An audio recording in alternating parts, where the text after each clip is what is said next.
మాట్లాడుతున్నా. అందరికీ నమస్కారం. నేను సురేష్ మాట్లాడుతున్నా రామ్ సింగ్ తాండా నుంచి. మా తాండాలో పోలింగ్ బూత్ చాలా ఇబ్బంది జరుగుతుంది. ఎందుకంటే జిర్గి తాండా 4 కిలోమీటర్ వస్తుంది మాకు పోయి ఓట్లు వేయాలంటే. అయితే రోడ్ సరిగా లేకుండా ముసలోళ్ళు ఉన్నారు, ఇంకా ఇగలాంకోళ్ళు ఉన్నారు, ఇంకా హైదరాబాద్లో అక్కడక్కడ ఉన్నోళ్ళు ఆడోళ్ళు కానీ చిన్న పిల్లలతో సహా వాళ్ళు వచ్చి ఓట్లు వేయడం జరుగుతుంది. కానీ అక్కడ పోతే చాయ్ కాఫీ ఏం దొరకదు. మేము 200-300 కిలోమీటర్ దూరం నుంచి మేము ఓట్లు వేయడానికి వస్తే మాకు చాయ్ దొరకని, అక్కడ నిలబడటానికి కూడా ప్లేస్ లేకుండా మేము గొర్రెలు మేకలు లెక్క వచ్చి ఓట్లు వేస్తున్నామని వాళ్ళు చెప్పడం జరుగుతుంది. అందుకే మేము ఈ ఇబ్బంది జరుగుతుందని ఒకటి వినతి పత్రం ఎంపీడీఓ సార్కి ఇచ్చినాము, ఒకటి డిపిఓ సార్కి ఇచ్చినాము, ఒకటి ఏమో ఆర్డీఓ సార్కి ఇచ్చినాము.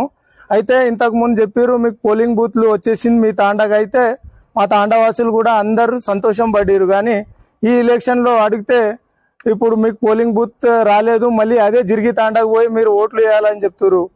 అందుకే మేము ఈ ఎలక్షన్లో ఇప్పుడు ఎవరు ఏం చేసినా ఏం చేయలేదని అంటారు. కానీ ఇది ఒకసారి అయితే మేము ఎట్లా కష్టపడతాం ప్రతిసారి లెక్క. కానీ ఇంకోసారి మా తాండాలో పోలింగ్ బూత్ రాకపోతే మరి వాళ్ళు చూడాలని దీంట్లో ఎంపీడీఓ కానీ ఆర్డీఓ సార్ కానీ డిపిఓ సార్ కానీ చూడాలని మేము రిక్వెస్ట్ చేస్తున్నాం. జై సేవాలాల్.